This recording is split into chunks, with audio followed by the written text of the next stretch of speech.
1934年11月，舊金山唐人街嗰日，整條街都停低落嚟啦。唔係節日，唔係罷工，餐館關咗門，商鋪掛上咗暫停營業嘅牌子，連銀行門口都貼住告示。老闆伙計換晒衫，拖家帶口向市政廳廣場行過去。凌晨就去霸位，只見成萬人逼喺嗰度，有人山長水遠趕過嚟，根本就冇地方落腳，就企喺街角啫。華人嘅飛棚學會嘅飛機喺唐人街上空盤旋，向下拋灑歡迎傳單。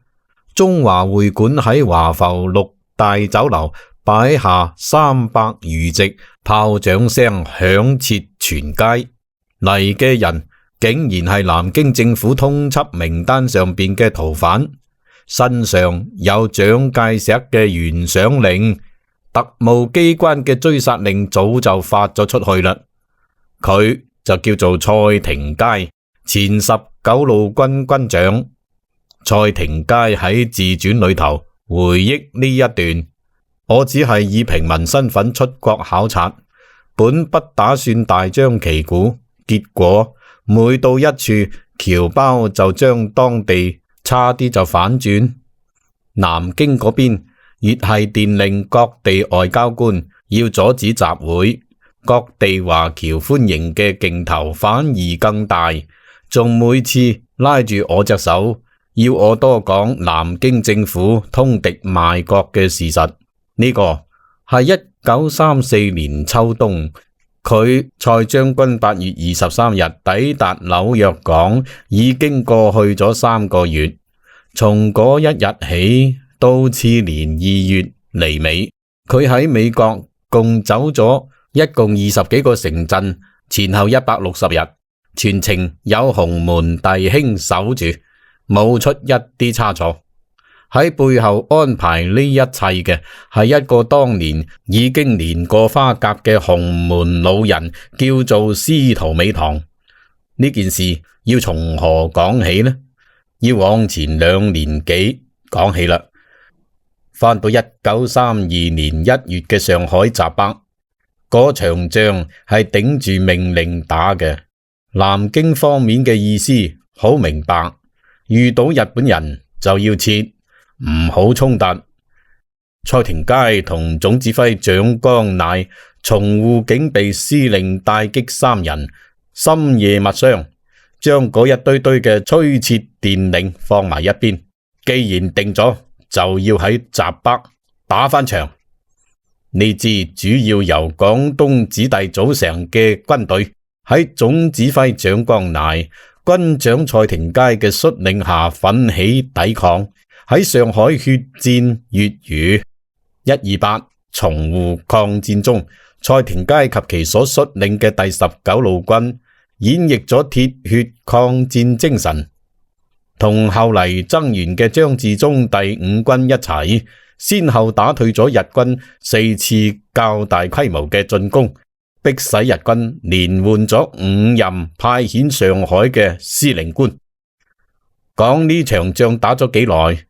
唔同嘅資料有啲出入，準確嘅說法係從1932年1月28日打到3月3日，歷時近40天。日軍先係從正面猛攻，屢屢受挫，換帥再攻，再挫再換。日軍喺上海嘅總人數最終達到10萬，敵我雙方實力懸殊。最後日軍第11師團繞到劉河側翼強行登陸，守軍腹背受敵，19路軍先至不得不後撤至第2道防線，正面戰場交戰才告結束。呢場戰事當中，第19路軍同第5軍嘅傷亡共15173人，日軍傷亡3091人。日本參謀本部承認上海會戰中陸軍死傷佔總參戰人數嘅17%，相當於日俄戰爭遼陽戰役嘅傷亡率。呢個唔係一場壓倒性嘅勝利，最終守軍撤退。但係放喺嗰個年代嚟睇，以劣勢裝備，以4萬對8萬，將裝備齊全嘅日本精銳部隊喺上海拖咗將近40日，逼到佢哋反覆換帥追加兵力。呢個喺918事變之後嘅中國已經係難以想象嘅事啦。消息傳到咗美國，整個唐人街都沸騰啦。亦都係喺呢個時候，紐約嘅司徒美堂先生聽到咗呢個消息。呢個人唔能夠只係當成係洪門頭目嚟睇啊！佢1868年生，1880年赴美謀生，1885年加入洪門致公堂。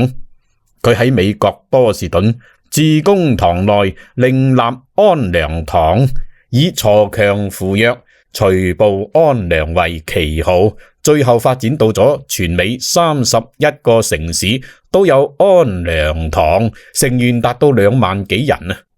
佢喺呢個華僑社會係實打實嘅核心人物。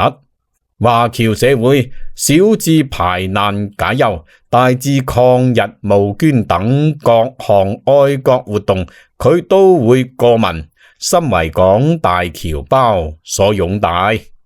淞滬戰事一起，司徒美堂獲悉19路軍英勇殺敵消息之後，於2月初喺紐約安良堂主持幹事會，做出咗3項決定：一、以致公黨或者致公堂名義呼籲支持堅守喺上海嘅19路軍；二、迅速成立洪門籌餉機構，發動募捐；三、組織華僑青年參加聯合救國運動。但係華僑捐出嘅款項回到南京就俾截留咗，蔣介石將捐款都扣晒落嚟，唔俾19路軍。司徒美堂非常嬲，改喺銀行匯款嘅時候注明由蔡廷鍇將軍親收。據佢所知，蔡廷鍇將軍僅僅係收到咗美洲華僑捐款嘅1/20啫。呢個細節值得深思。繞開南京直接標注親收，說明司徒美堂早就睇清楚呢裏頭係乜嘢回事啦。淞滬抗戰停火之後，司徒美堂親自率領幾位華僑代表，帶住華僑嘅捐款同捐獻嘅物資，萬里跋涉趕到上海。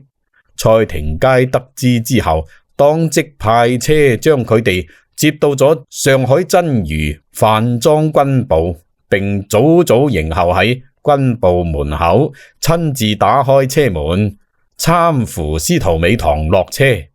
5月16日，淞滬抗戰陣亡將士追悼大會，司徒美堂代表美洲華僑敬獻花圈。分別嘅時候，司徒美堂向蔡廷鍇表示，日後如有難處，可以去美國，我哋僑胞會熱烈咁樣歡迎你。2年後，呢句話字字兌現。淞滬抗戰之後，蔣介石做咗一件令19路軍徹底寒心嘅事，將呢支啱啱從上海退落嚟嘅部隊調去福建打紅軍。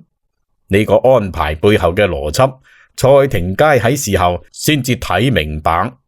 19路軍打出咗全國聲望，但係唔係的係留喺南京附近係一個不穩定因素。調去福建，等佢同紅軍互相消耗，兩邊都廢晒，對蔣係最划算嘅。喺福建折騰咗1年幾，損失咗好幾個團，經歷損兵折將，蔡廷鍇終於識破蔣介石要紅軍同19路軍兩敗俱傷嘅意圖，佢因此毅然決定停止剿共，